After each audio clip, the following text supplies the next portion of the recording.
हनुमान जी ने तोड़ दिया था गरुड़ का अभिमान। भगवान श्री कृष्ण को विष्णु का अवतार माना जाता है।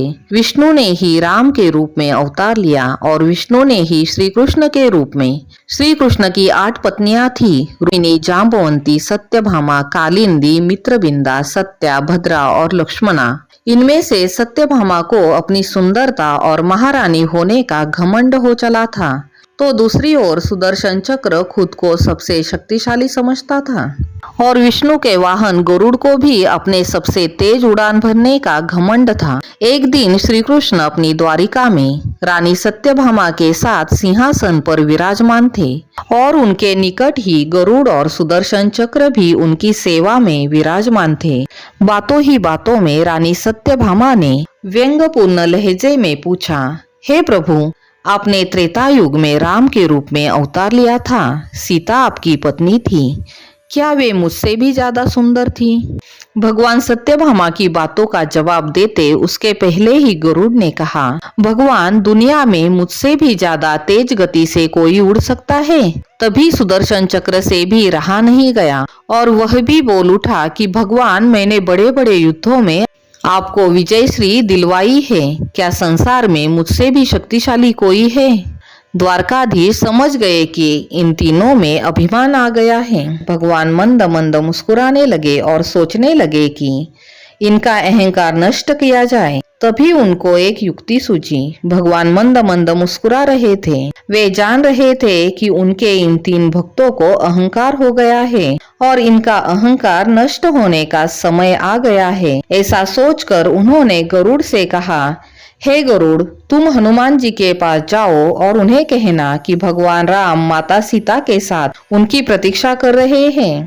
गरुड़ भगवान की आज्ञा लेकर हनुमान को लाने चले गए। इधर श्री कृष्ण ने सत्यभामा से कहा कि देवी, आप सीता के रूप में तैयार हो जाएं, और स्वयं द्वारकाधीश ने राम का रूप धारण किया। तब श्री कृष्ण ने सुदर्शन चक्र को आज्ञा देते हुए कहा कि तुम महल के प्रवेश द्वार पर पहरा दो और ध्यान रहे, मेरी आज्ञा के बिना महल में कोई भी प्रवेश ना करे। सुदर्शन चक्र ने कहा, जो आज्ञा भगवान, और भगवान की आज्ञा पाकर चक्र महल के प्रवेश द्वार पर तैनात हो गया। गरुड़ ने हनुमान के पास जाकर उनसे कहा, हे वानर श्रेष्ठ, भगवान राम माता सीता के साथ द्वारका में आपसे मिलने के लिए पधारे हैं। आपको बुला लाने की आज्ञा है। आप मेरे साथ चलिए, मैं आपको अपनी पीठ पर बिठाकर शीघ्र ही वहां ले जाऊंगा। हनुमान ने विनय पूर्वक गरुड़ से कहा, आप चलिए बंधु, मैं आता हूँ। गरुड़ ने सोचा, पता नहीं यह बूढ़ा वानर कब पहुंचेगा। खैर, मुझे क्या, कभी भी पहुंचे, मेरा कार्य तो पूर्ण हो गया।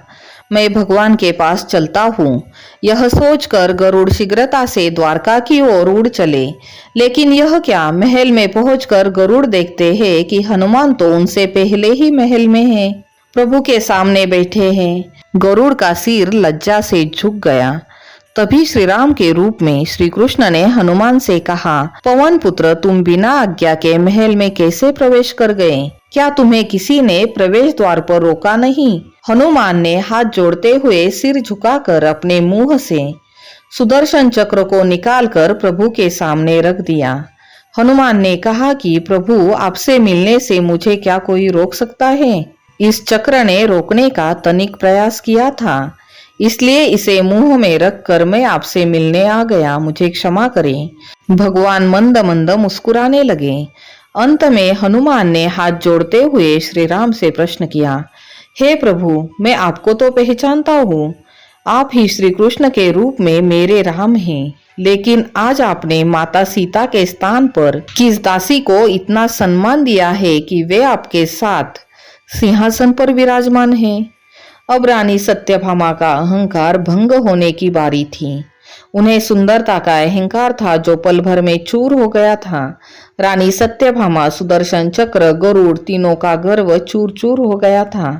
वे भगवान की लीला समझ रहे थे। तीनों की आंखों से आंसू बहने लगे और वे भगवान के चरणों में झुक गए। भगवान ने अपने भक्तों के अहंकार को अपने भक्त हनुमान द्वारा ही दूर किया।